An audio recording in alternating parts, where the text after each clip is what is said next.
La ciudad ya está en movimiento y tu mañana se llena de información con las voces que marcan la pauta. Constanza Santamaría y Claudia Álamo conversan en profundidad sobre los temas que no puedes dejar de escuchar. Entrevistas, opinión y actualidad. Esto es Pauta de Análisis. Pauta de Análisis. Pauta 100.5. Una presentación de Asesórate con expertos con mirada 360. La Reinvial 90 años. Gana tiempo en tu empresa con 360 Connect de BCI y con su nueva y moderna red móvil, Claro. Muy buenos días, ¿cómo están ustedes? 8 de la mañana con 2 minutos y estamos comenzando Pauta de Análisis en este día lunes 9 de junio, con una temperatura que está todavía baja. Yo tengo todavía frío, Claudia, ustedes ya están aquí adentro calentitos, pero estamos como en 2 grados y tanto. 2,6 grados, nublado, neblina. Buenos días también, buenos días, Connie. Claudia? Muy bien, arrancando el lunes de una semana que va a ser también muy intensa, sobre todo la agenda internacional también está muy fuerte. Vamos a hablar, ¿no es cierto?, de la situación que está viviendo el precandidato presidencial Miguel Uribe Turbay en Colombia. Me decía Gerardo Gómez temprano que ya salió el parte médico de esta mañana señalando que está gravísimo. Sí. Su señora decía ayer que esto solo se recuperará de un milagro.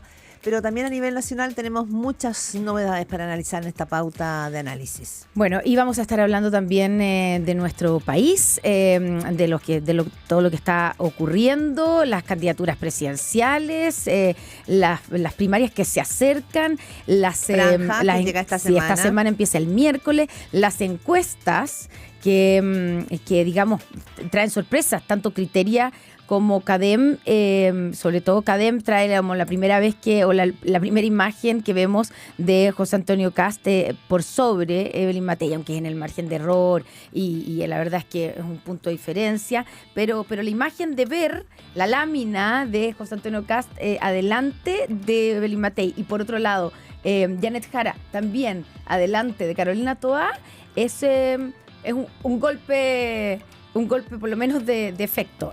Vamos a estar hablando también sobre eso. Pero comenzamos primero actualizándonos, por supuesto, con los titulares a cargo de Gerardo Gómez. Gerardo, ¿cómo estás? Hola, ¿cómo están? Muy buenos días. ¿Qué tal? Buenos días. Vamos a ese resumen. José Antonio Kast con un 17% por primera vez supera a Evelyn Matei con un 16% en la carrera presidencial según la última encuesta CADEM. El sondeo Criteria mantiene a la carta de Chile Vamos a la cabeza con 6 puntos de ventaja. En el oficialismo, la encuesta Criteria da una leve ventaja a Carolina Toá con un 8% sobre el 7% de Jara. Las chances de la candidata del socialismo democrático mejoran si hay mayor participación en la primaria oficialista. El ministro Álvaro Elizalde llamó a apoyar con entusiasmo al candidato oficialista que se imponga en las primarias tras el quiebre que generaron los dichos de Oscar Landerrechi, tras condicionar un respaldo a Gonzalo Vinter o Janet Jara. El Frente Amplio y el PC responsabilizaron al comando de Toá de dividir al oficialismo. En primera pauta, el gobernador de la región de Valparaíso, Rodrigo Mundaca, dijo que no se siente representado por ningún candidato presidencial del oficialismo porque no estarían hablando de temas medioambientales. La autoridad regional afirmó tener una mirada dulce y agraz de lo que fue el gobierno del presidente Boric.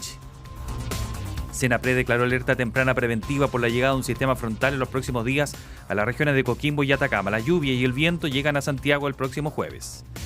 En estado crítico se mantiene el precandidato presidencial colombiano Miguel Uribe, quien sufrió un atentado el fin de semana en Bogotá. El senador es férreo opositor al gobierno de Gustavo Petro y cercano al expresidente Álvaro Uribe. Donald Trump desplegó la Guardia Nacional para reprimir las protestas en Los Ángeles contra las deportaciones de migrantes. Hay 56 detenidos y prohibición de reuniones públicas. Israel interceptó el barco con ayuda humanitaria para Gaza en el que se desplazaba la ambientalista Greta Thunberg. Los tripulantes fueron detenidos y serán deportados. La selección chilena de fútbol ya está en Bolivia para su juego por las eliminatorias mundialistas. Se enfrentarán mañana desde las 16 horas en El Alto, donde podrían concretar la eliminación matemática de la Roja. Y Carlos Alcaraz se coronó campeón de Roland Garros tras derrotar en 5 sets a Jannik Sinner. Es el quinto Grand Slam del español con solo 22 años de edad. Esos son los titulares aquí en Pauta de Análisis. En un Santiago, lunes 9 de junio, con preemergencia ambiental, hay que decirlo, se extendió del día domingo ayer hasta hoy. Nublado, neblina, 2,6 grados. y una máxima, eso sí, en Santiago de 22 grados para este día. Sí, es como vamos a tener un día, incluso hoy día y mañana es como más soleado que hoy, temperaturas un poquito primaverales, que duran nada, duran un ratito corto, pero después de eso debiera venir el frente, el sistema frontal. En el caso de la región metropolitana a partir del jueves, pero a nivel de la zona centro-sur, y también, ojo, hay atención en el norte respecto de este temporal que fue anunciado durante el día de ayer. Varios meteorólogos ya lo anuncian. Claro, hay que prepararse porque por un lado la típica contradicción, Claudia, que necesitamos la lluvia, aquí en Santiago sobre todo, en contexto de preemergencia ambiental, en el norte sobre todo también, pero acá sobre todo por el tema de la contaminación, pero cuando viene y se alerta que viene un sistema frontal muy fuerte, muy duro, también empieza la preocupación de las consecuencias que pueda traer para los habitantes. Hay muchas advertencias, se están preparando también, ¿no es cierto?, gobiernos regionales por esta situación que viene. Oye, no sé si son 8,7, si tenemos alguna muy cortito, alertas de congestión en 4 puntos por lo menos. General Velázquez al norte, entre Capilla de Osa y Colón, Avenida Osa, entre Hannover y Francisco Bilbao, Ruta 68 hacia el oriente, entre Ciudad de los Valles y enlace con Costanera Norte, y en Providencia, Heliodoro Yáñez al norte, entre Huelén y Avenida Providencia. Y también la Dirección General de Aeronáutica Civil informa que el aeropuerto Arturo Merino Benítez se encuentra funcionando con normalidad desde las 7:40 de la mañana. No está funcionando antes con normalidad, probablemente por también las aves que están dando vuelta por esa zona. Siguen por ahí. Son 8,7 de la mañana. Noticias en profundidad. Pauta de análisis en la 100.5. Foco en educación, foco en los colegios, foco porque hubo paro nacional docente, hay una crisis de violencia que afecta a los colegios en todo el país. Hay una situación muy compleja, pero sobre todo, ¿no es cierto?, agravada por muchos, dicen, a través también de un paro que se extiende. Y aquí yo creo que ha sido importante ver lo que ha pasado en las últimas semanas. El presidente Gabriel Boric dijo en un minuto que se arrepentía porque el que era entonces, durante la pandemia, el ministro de Educación, el señor Raúl Figueroa, insistían que había que volver a clases lo antes posible porque el retroceso que iba a haber en nivel educacional era muy alto. El presidente Boric dice, estuvimos mal. ¿Y con quién vamos a hablar esta mañana? Bueno, con Raúl Figueroa, exministro de Educación, que lo tenemos acá. ¿Cómo le va? Buen día. ¿Qué tal, Claudia? ¿Qué tal, Raúl? Un gusto tenerlo además aquí de cuerpo presente, como se dice, se agradece. Sí. Pero partamos por ahí, ¿cierto? Partamos por ahí. ¿Qué le pareció cuando, no sé si estaba escuchando al presidente, porque fue en la cuenta pública, donde reconoció varios errores? El presidente partió con una especie de, algunos dicen que no es suficiente, que no es mea culpa, pero la verdad es que partió reconociendo varios errores y habló de la acusación constitucional, concretamente en su contra, diciendo que había sido un error. Sí, nobleza obliga, la verdad es que lo ha dicho varias veces el presidente, incluso años anteriores también. Y bueno, me parece bien, obviamente que siempre es positivo que exista una reflexión y que se dé cuenta de esa reflexión, obviamente pensando en que de esa reflexión hay que sacar conclusiones. Y la conclusión más importante es que tenemos que aprender de los errores y que esos errores no pueden volverse a repetir.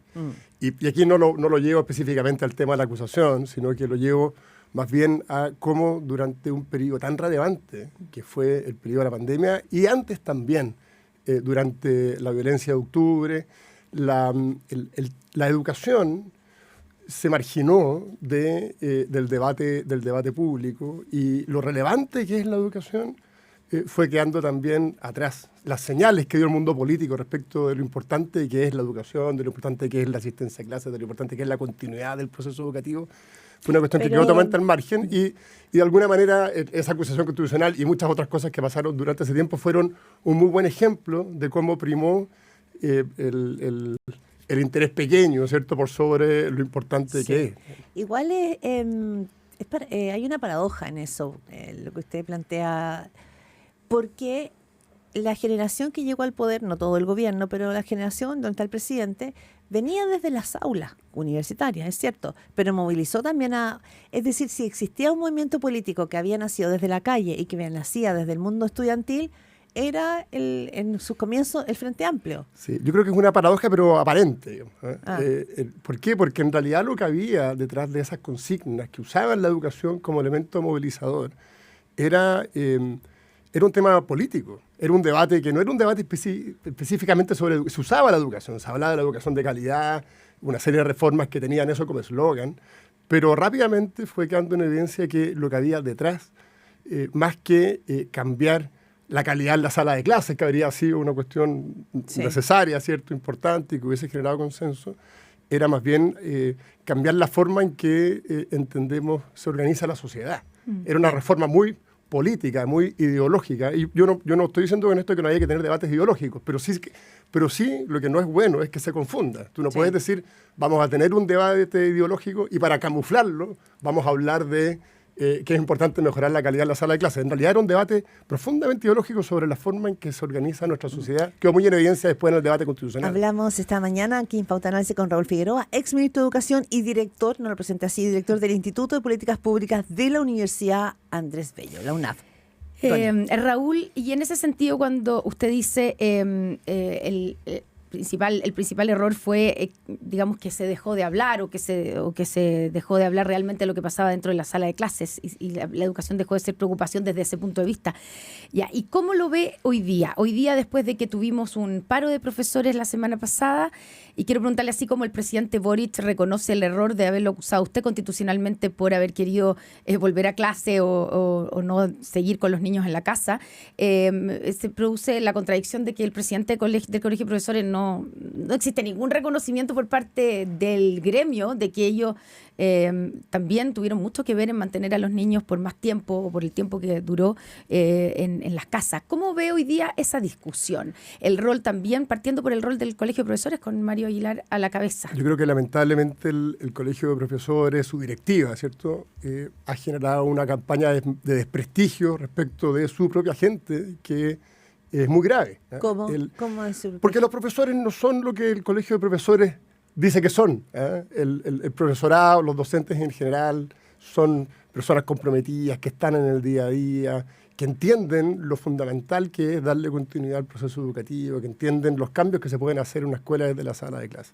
Pero tú miras el discurso del gremio y el discurso de su presidente, y en la práctica lo que te das dando cuenta es un desprecio por esa misma labor. Ahora, solo este año ya creo que llevamos 3 días de paro y con la amenaza permanente de que esto puede pasar una cosa indefinida.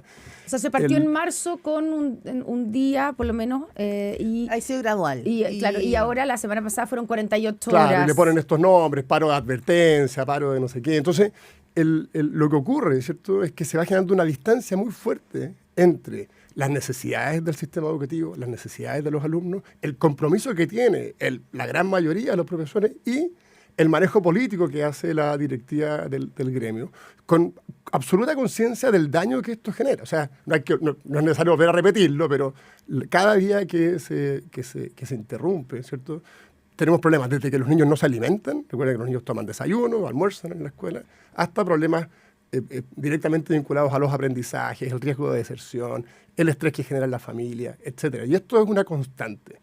Y ahí me llama muchísimo la atención, porque en el caso del Colegio de Profesores, o sea, todos los años es exactamente la misma lógica, aunque incluso cambiando la agenda. O sea, si tú miras hoy día, de hecho el presidente Boric lo decía, daba cuenta de ello en el 1 de junio, como un gran logro, yo no lo comparto así, el famoso pago de la ya denominada deuda histórica. Entonces, incluso hay un tema de manejo político, ¿cierto? Cuando estás desembolsando esos recursos para hacer, en el fondo, para que se dirigen específicamente a un segmento muy acotado del gremio. Y eso políticamente ni siquiera tiene ningún rédito. Habla de una cuestión que veo muy difícil que se resuelva, porque se ha instalado que la paralización, el usar a los alumnos de rehenes, en definitiva, para impulsar causas específicas, es una cuestión que está muy instalada en la política. Ahora, en la política docente. Sí, hemos entrevistado nosotros aquí en Radio Pauta a Mario Aguilar, presidente del Colegio de Profesores, y hemos hablado un par de veces sobre el paro. Y él dice, bueno, no podemos hacer clases en colegios que no tienen calefacción, en colegios que tienen las ventanas rotas. Y otro de los puntos relevantes, plantean ellos la crisis de violencia que afecta a los colegios. Entonces, son como temas importantes del petitorio que está haciendo el Colegio de Profesores. ¿Le parece que no? Son cosas distintas. Son cosas distintas. Yo creo que hay algunas cosas del petitorio que son razonables, otras no. Pero no son para hacer paro, dice usted. Otras no. O sea, el pedir un feriado para el Día del Profesor, me parece muy bien reconocer a los profesores, pero pero no me parece razonable que haya que paralizar el sistema educativo para exigir un día feriado. Creo que es importante decirlo, porque no tiene otra interpretación, ¿cierto?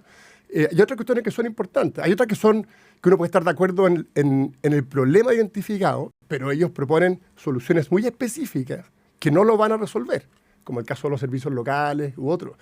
El caso de la violencia, por supuesto que tenemos un problema de violencia. Estas paralizaciones no hacen más que hacer más difícil la gestión escolar. Cada vez que se interrumpe un día de clase, la gestión escolar se hace más difícil. La violencia, que es un problema grave, y se resuelve, entre otras cosas, con gestión dentro de la escuela. Entonces, si tú marginas a los alumnos de la escuela, va a ser cada vez más difícil tener un buen clima. Entonces, está lleno de contradicciones. Y además una cosa que a uno se le olvida, o hay que decirlo siempre, estos paros son ilegales. Eso quería preguntarle yo, porque quería preguntarle sobre la actuación que tuvo, lo que ha hecho la Contralora, que nuevamente ha sorprendido a algunos, con este dictamen, donde lo que hizo fue pedirles a los SLEP, ¿cierto?, a los servicios locales de educación pública, que detallen los descuentos de remuneraciones de los profesores que han adherido al paro nacional, basándose en precisamente en la ley que establece que los servidores públicos, los funcionarios públicos, no pueden parar. Pero es algo que parece, de hecho, Mario Aguilar acusó a la Contralora en estar como coludida con la UDI en este dictamen. Es algo que no está en nuestra, tampoco de los profesores, pero que no pueden parar. Los profesores han parado muchas veces. Mira, han parado sistemáticamente. El 2019, antes de la pandemia, el sistema público perdió un promedio 1 mes y medio de clase. Eso no fue antes de la pandemia. Antes de la pandemia. La suma anual. Sí, durante todo el 2019, en promedio. O sea, hubo establecimientos públicos que, en el fondo, los promedios esconden muchas cosas.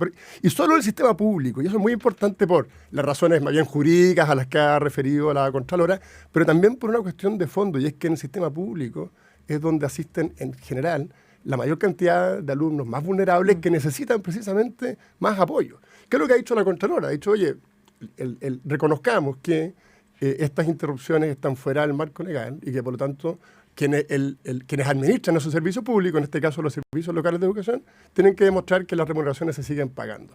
Hubo otros dictámenes en algún minuto que decían que había que pagarlas igual porque las clases se recuperaban al final. Eso es lo que sostienen los profesores. Claro, la verdad es que yo creo que la interpretación que hace la Contralora actual es correcta, porque además hay una expectativa de que esas clases se van a recuperar y muchas veces esas clases tampoco se recuperan, digamos las cosas como son. Entonces, creo que ponerle un poquito el cascabel al gato en esto está bien. Creo que hace muy mal el presidente del gremio cuando de alguna forma ataca a la Contralora diciéndole que está coludida con partidos políticos. Sí. Ella está cumpliendo con su deber y quienes no están cumpliendo con su deber son precisamente quienes, estando a cargo de un servicio público, esta cosa, la educación pública, la interrumpen, porque acá no estamos hablando de una huelga en el marco de una negociación colectiva, donde luego de distintas fases tú llegas, eso no está pasando. Ahora, Mario Aguilar ha dicho, y acá lo hemos entrevistado también por eso, que ellos tienen, o sea, que es legítimo, es por ley, que ellos tienen derecho a hacer estos paros. No lo tienen. No lo tienen. Si la huelga es un derecho, pero es un derecho que está normado. Entonces, ¿cuándo hay derecho a huelga? La huelga está normada en procesos de negociación y esos procesos de negociación tienen etapas. Y en el caso de los funcionarios públicos, precisamente por la característica del servicio que prestan, eso no es así. ¿Por qué? Porque tienen otros mecanismos de negociación. Ellos negocian sus sueldos en la mesa del sector público. Sí. No es que no negocien, para que no se entienda, para que no se crea que están al margen de la posibilidad de tener un proceso de negociación. Lo tienen, pero en otro marco. Sí, y no le llama la atención porque finalmente el Colegio de Profesores, en este caso, tienen que hablar con el ministro Nicolás Cataldo, que es un ministro del Partido Comunista. Y el Partido Comunista siempre ha tenido mucha ascendencia en el profesorado y siempre se pensó que una figura del PC allí podría administrar mucho mejor estos conflictos. ¿A usted le llama la atención eso, no? Llama la atención. A mí lo que más me llama la atención es lo que yo lo decía hace un ratito, y es que el gobierno hizo un esfuerzo con plata de todos para congraciarse, digamos, con el gremio a través del pago de la llamada deuda histórica, y en términos de la gestión de la conflictividad del gremio no ha tenido ningún efecto. Y eso creo que habla de una gestión política al menos dudosa, ¿cierto?, en términos de su efectividad. Ahora, es cierto, sí, y esto hay que reconocerlo, que la directiva del Colegio de Profesores siempre ha tenido una actitud coherente en el sentido de que no le importa mucho quién esté a cargo. Las movilizaciones siempre son las mismas, la paralización es una amenaza constante y siempre hay una agenda, digamos, que movilizar. Uno hubiese esperado que... De hecho, el ministro de Educación fue asesor en algún minuto del Colegio de Profesores. Trabajó ahí, conoce bien la interna. Por eso llama la atención que no hayan logrado desactivar. Y por otro lado, para ser justo, si uno pone las cosas en blanco y negro, si para desactivar las movilizaciones hay que ceder a las presiones, yo creo que está bien, digamos, en este caso el ministro de Educación, que no ceda sistemáticamente a las presiones. No podemos estar sistemáticamente cediendo a presiones que benefician, insisto, un grupo pequeño y que perjudican a tantos. Estamos conversando con el ex ministro de Educación, Raúl Figueroa, y director del Instituto de Políticas Públicas de la Universidad, Andrés Bello. Vamos a ir ya al tema de la educación superior y del financiamiento, que es otro tema. Pero quiero preguntarle la discusión sobre la violencia escolar que se ha dado en estos días a raíz de casos dramáticos que hemos visto de peleas de niños que han sacado cuchillos y que han terminado hiriendo unos a otros en colegios en distintas partes de nuestro país. ¿Usted cree que la solución o parte de la solución es instalar detectores de metales en los colegios, como están pidiendo muchos apoderados o incluso están haciendo en algunos colegios? Sí, tenemos problemas muy graves de violencia, ¿cierto? Sí. Y yo creo que esa violencia es multicausal y por lo mismo abordarla requiere una batería mucho más amplia de instrumentos. Respecto de los detectores de metales o los controles en la puerta, yo soy de la idea de que si un establecimiento lo quiere hacer, hay que permitírselo. Pero hacer de eso la regla general y pretender que está instalando detectores de metales en todos los colegios de Chile vamos a resolver el problema de la violencia, creo que es un error. Entonces son como dos cosas. Si un colegio lo pide, bueno, la realidad de cada comunidad la conocen mejor ellos y es importante entonces no ponerle restricciones si eso genera, en ese caso específico, descomprime, ayuda. Pero hacer de eso la regla general, creo que se manifiesta fuera de la escuela, eso se vuelve a manifestar dentro de la escuela, son muchos factores y también temas de fondo, el carácter, la resiliencia. Claro, pero es tan sistémico el problema que es difícil que no se vaya a las manos, cómo administrarlo, porque son factores internos, externos, psicológicos, protocolares, es muy amplio, es muy difícil. Entonces la pregunta es, estas balaceras que hemos visto, las agresiones que estamos viendo, las riñas que estamos viendo, podrían solo ir creciendo, y ese es el gran agobio probablemente, además para los padres que tienen que... Claro, y por eso hay que ponerse en el lugar de los padres. Y para los padres, medidas como esta, que son como las últimas que uno hubiese tomar, generan una luz de tranquilidad. Yo creo que ponerle restricciones a esas medidas me parece un error. Pero pretender que solo con esa medida el problema se va a resolver, creo que también es un error. Y por tanto no podemos, en el fondo, descansar simplemente en poner torniquetes, controles, etcétera, sino que hay que ir a las causas más profundas, que tienen que ver con la violencia que se vive afuera, con la forma en que los colegios están en condiciones de resolver los conflictos, cómo los jóvenes tienen herramientas para resolver sus conflictos. Lo que está pasando hoy día es que, lamentablemente, los jóvenes, frente a cualquier conflicto, consideran que la violencia es no solo una respuesta válida, sino que incluso la única respuesta. Y eso obviamente que altera, digamos, una cuestión pero es mucho más complejo. Yo creo que además ir con soluciones simples en esto, creo que es un error. El que pretenda decir, oye, tengo la receta, lo vamos a resolver en la tarde, creo que es lo que está de moda. Es lo que está de moda.